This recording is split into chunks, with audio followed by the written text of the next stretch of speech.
दोस्तों सब्सक्राइब करें और इस बेल आइकन को दबाएं और पाएं वीडियो सबसे पहले। मैं भारत को भारतीयता की मान्यता के आधार पर फिर से खड़ा करना चाहता हूं, उस काम में लगा हूं। कुछ लोग गुड़ खाइए, कुछ लोग काकवी खाइए, माने जिसको राब कहते हैं। जितना जाड़े का समय है ना, नवंबर दिसंबर जनवरी फरवरी तक राब भरपूर खा सकते हैं। दही में राब खाइए, दूध में राब खाइए, हलवा राब का बनाइए, गुड़ का हलवा बनाइए, गुड़ दही में खाइए, गुड़ दूध में खाइए। अब गुड़ को दूध और दही में खाने का नियम है, वो भागवत जी कहते हैं। वो कहते हैं जी दही में मिला के गुड़ खाया जाए, दही में मिला के गुड़ खाइए, दूध में गुड़ कभी मत मिलाइए, दूध में गुड़ कभी मत मिलाइए, दही में मिला के खाइए। तो दूध में कैसे खाएंगे जी? दूध में ऐसे खाएंगे कि पहले गुड़ खा लीजिए, पीछे से दूध पी लीजिए, या दूध पी लिया पीछे से थोड़ा गुड़ खा लीजिए। दूध में गुड़ मिला नहीं सकते, और दही में कभी भी बिना मिलाए मत खाइए। आप में से कोई बिहार वाले हैं ना, तो वहां पर एक बहुत बढ़िया व्यंजन मिलता है, उसका नाम है दही चूड़ा। दही चूड़ा ही कहते हैं, चूड़ा। ये मिथिला में मैंने खाया और ऐसा अद्भुत है जो दुनिया में शायद कहीं ना हो। मिथिला में, मिथिला माने एक एरिया है बिहार का, करीब 8-10 जिले उसमें आते हैं। उन जिलों में जब भी आप जाएं तो मेहमान को वही परोस के लाते हैं। तो मैं भी मेहमान जैसा ही रहता हूं, तो मुझे हर घर में दही चूड़ा मिलता है। तो वो दही डाल के लाते हैं, ऊपर से गुड़ डाल के लाते हैं, दही के ऊपर गुड़ रहेगा। तो मैंने कई बार कहा कि अलग प्लेट में गुड़ ले आओ, तो वो कहते हैं नहीं नहीं, आपको फिर खाना नहीं आता दही चूड़ा। तो पहले मुझे सच में नहीं मालूम था। अब जब ये मुझे पता चला बागभट्ट चिकित्सा का, तब मेरी अकल में आया कि वो सब बागभट्ट के चेले हैं, दही में गुड़ मिला के पहले से ही चिवड़ा पे रख के लाते।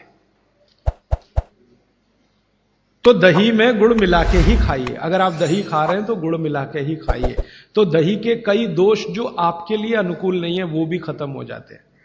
और दूध में गुड़ कभी भी मत मिलाइए। एक जगह तो वो ये कहते हैं कि दूध खाली पी लीजिए, गुड़ आगे पीछे खा लीजिए, वो ज्यादा बेहतर है।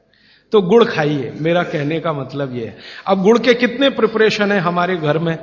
गुड़ का तिल का प्रिपरेशन एक है, तिल पट्टी कहते हैं, गजक, गजक। तो भरपूर गजक खाइए। क्यों खाइए जी? तिल है और गुड़ है। गुड़ में जो केमिकल है ऑर्गेनिक, तिल में लगभग वही सब है जो गुड़ में है। तिल भी क्षारीय है, गुड़ भी क्षारीय है, और दोनों क्षारीय चीजें खाएंगे तो पेट के अम्ल को बैलेंस करती रहेंगी। तो तिल गुड़ रोज खाइए, माने तिल की पट्टी बनाइए, गजक बनाइए, नहीं तो तिल का लड्डू बनाइए, गुड़ के साथ बनाइए। फिर इसी तरह से मूंगफली है, मूंगफली भी क्षारीय है और गुड़ भी क्षारीय है। तो मूंगफली और गुड़ मिला के वो पट्टी आती है, वो खाइए, बच्चों को खिलाइए।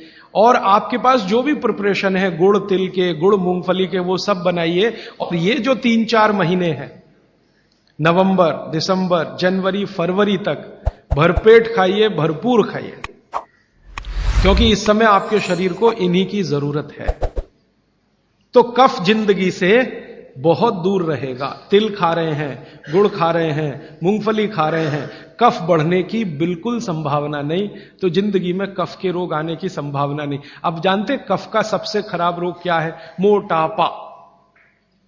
मोटापा कम करना है तो भरपेट गुड़ खाइए, भरपेट तिल खाइए, भरपेट मूंगफली खाइए, मोटापा भी कम हो जाएगा। हाँ, आपको डर है ना, तिल खाएंगे जी उसमें से तेल है। तेल तो है तिल में, लेकिन वो HDL वाला, LDL वाला नहीं है, VLDL। ये मोटापा जो है ना, वो VLDL और LDL का चक्कर है। HDL जैसे ही बढ़ेगा, मोटापा अपने आप कम होगा, पेट अंदर ही जाएगा।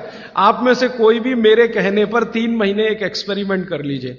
तिल चबा चबा के खाइए, खाने के बाद 3 महीने के बाद वजन नापेंगे, 8-10 किलो कम मिलेगा, कम से कम इतना कम मिलेगा। खाना खाया, खाने के बाद आप सौंफ खाते हैं ना, सौंफ की जगह तिल खाइए। और काला खाया तो और ज्यादा वजन कम मिलेगा। काला तिल एक है, सफेद। काले की गुणवत्ता सफेद से भी ज्यादा है।